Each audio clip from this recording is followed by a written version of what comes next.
दोस्तों नमस्कार। स्वागत है आपका। मैं आपका दोस्त धनंजय सिंह आज आप सभी के बीच एक ऐसे व्यक्तित्व के बारे में बताऊंगा जिसकी जानकारी आपको ना तो किताबों से मिलेगी और ना ही ऐसे क्रांतिकारी और ऐसे भारत के महान योद्धाओं का वर्णन किसी भी रचनाकार या पत्रकार ने नहीं किया है। तो दोस्तों आइए हम शुरू करते हैं। पंडित कांशीराम। अब कांशीराम का नाम ही कितने लोगों ने सुना होगा। कांशीराम का नाम आते ही बाबा कांशीराम आते हैं, हिमाचल वाले, या हमारे बहुजन समाज पार्टी के संस्थापक जो है कांशीराम। दो ही लोगों का नाम आपके दिमाग में आता है।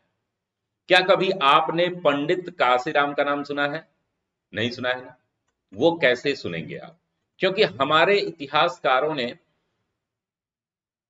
जो नैरेटिव सेट किया है वो कुछ ही लोगों के आसपास ही पूरे आजादी को घूमता हुआ दिखाते हैं। आपको खुदीराम बोस, प्रफुल्ल चाकी के सिर्फ नाम मिलते हैं जो हमारे पहले ऐसे क्रांतिकारी थे जिनको सूली पर चढ़ाया गया। हालांकि उनकी भी आप जीवनी से उतना परिचित नहीं है। क्या भगत सिंह जी को, राजगुरु को, बटुकेश्वर दत्त को और अन्य जितने जतिन बाघा को और मास्टर दा को हम उतना समझ पाए हैं, या उनकी जीवन के उनके जो कर्तव्य थे, जो उन्होंने अपने देश के लिए किया, जिनकी खून से ये पूरा भारत सिंचित होकर के आजाद हुआ। इस पर एक बड़ा ही बढ़िया शेर है, उनकी तुरबत पर नहीं है एक भी दिया, जिनके खून से जलते हैं ये चिरागे वतन, जगमगा रहे हैं मकबरे उनके, बेचा करते थे जो शहीदों के कफन। तो दोस्तों मैं बात करूंगा आपके क्रांतिकारी आंदोलन में भारत को आजाद कराने में सशस्त्र विद्रोह या क्रांतिकारी हमारे जितने भी शहीद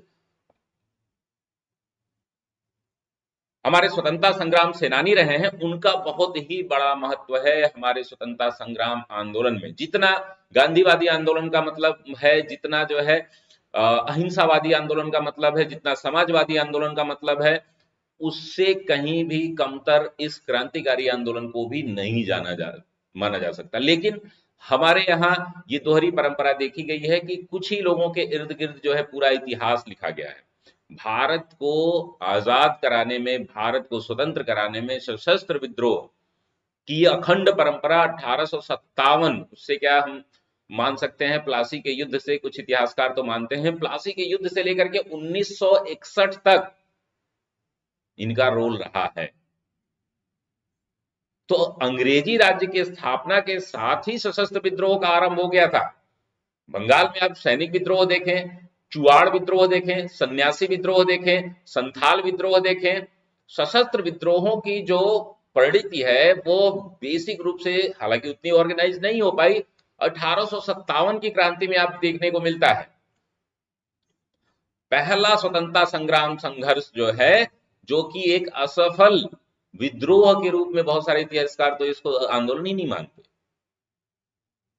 इसको एक सैनिक विद्रोह के रूप में परिभाषित करते हैं। तो हम देखते हैं कि पंजाब में कूका विद्रोह हो, महाराष्ट्र का वासुदेव बलवंत फड़के का छापामार युद्ध हो, संयुक्त प्रांत में गेंदालाल दीक्षित और शिवाजी समिति और मातृदेवी नामक संस्थाओं का योगदान कहां है। ये क्रांति की अग्नि ऐसे ही नहीं जली, और हमने जो आजादी ली है, क्या उसमें उनके योगदान को भुला दिया जाएगा? ऐसे ही स्वतंत्रता संग्राम सेनानियों में से एक हैं पंडित कांशीराम जी, इनके बारे में हम अभी बात करेंगे। सरदार अजीत सिंह का जो 1857 के आंदोलन से प्रेरणा लेकर के उन्होंने जो प्रयास किया था, क्या उसको हम भुला सकते हैं? रास बिहारी बोस, सचिन मात सान्याल और बंगाल, बिहार, दिल्ली राजपूताना, संयुक्त प्रांत, पंजाब से लेकर के कितने बड़े बड़े क्रांतिकारी रहे हैं,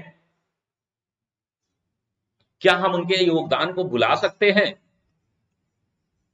इसको कभी भी भुलाया नहीं जा सकता, और इसको याद करने की हमें बार बार जरूरत है, जिससे हमारे देश के युवाओं को यह पता चले कि आजादी में जिन लोगों ने अपनी कुर्बानी दी है, जिन लोगों ने अपना जो पूरा जीवन न्यौछावर कर दिया, मात्र 18 साल की उम्र में खुदीराम बोस जो है फांसी पे चढ़ जाते हैं।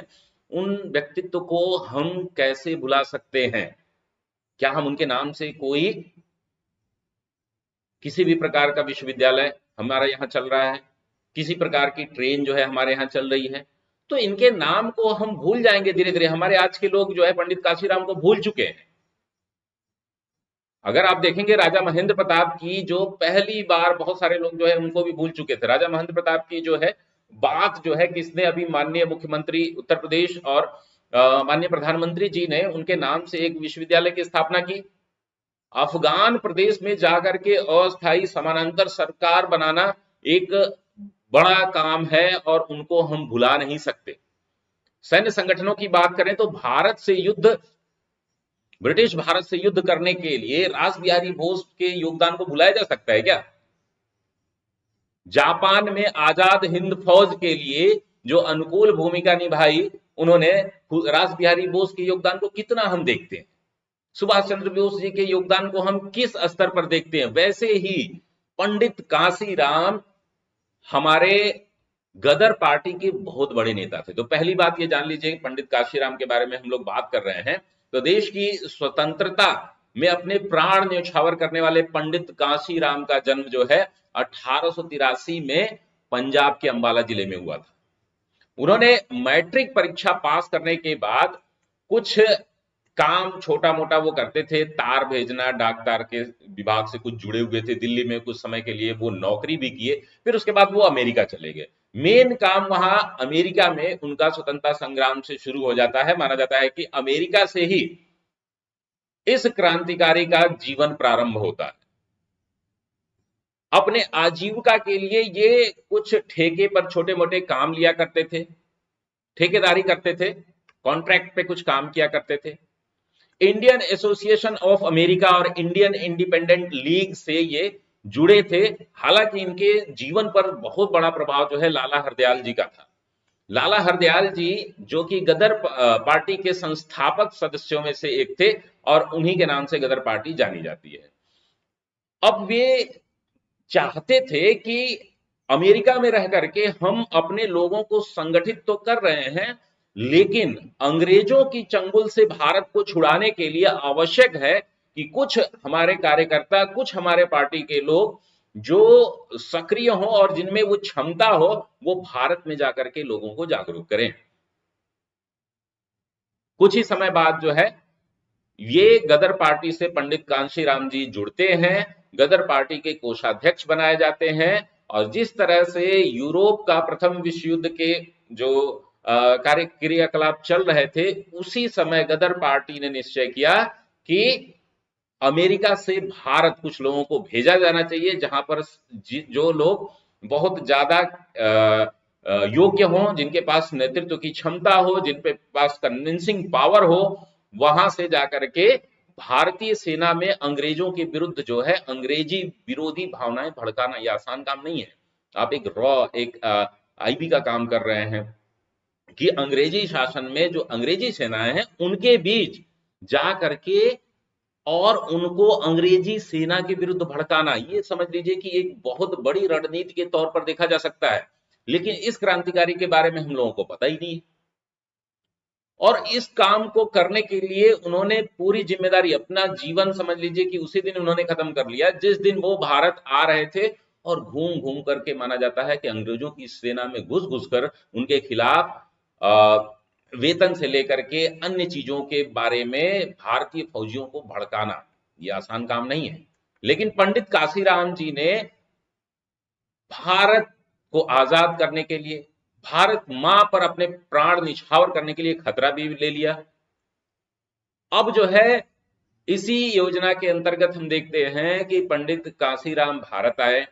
उन्होंने सेना की लगभग जो है माना जाता है 15-20 छावनियों में जा करके अंग्रेजी सत्ता उखाड़ फेंकने के विरुद्ध लोगों को प्रेरित किया, खास करके सैनिकों को प्रेरित किया। जो ब्रिटिश सेना में भारतीय सैनिक थे उनको चोरी छुपे ये प्रेरित करते थे अंग्रेजी सेना के विरुद्ध विद्रोह करने के लिए, 1857 की पुनरावृत्ति फिर से हो जाए ऐसे महान स्वतंत्रता संग्राम सेनानी थे कांशीराम पंडित। पंडित कांशीराम और उनके साथियों ने अपने ये जो कार्य था, इसमें पैसा भी बहुत सारा होता था, जो फंड वगैरह मिलता था बहुत कम स्तर पे मिलता था इन लोगों को। अमेरिका में जो भारतीय कुछ सक्षम थे वही लोग इनको फंड देते थे।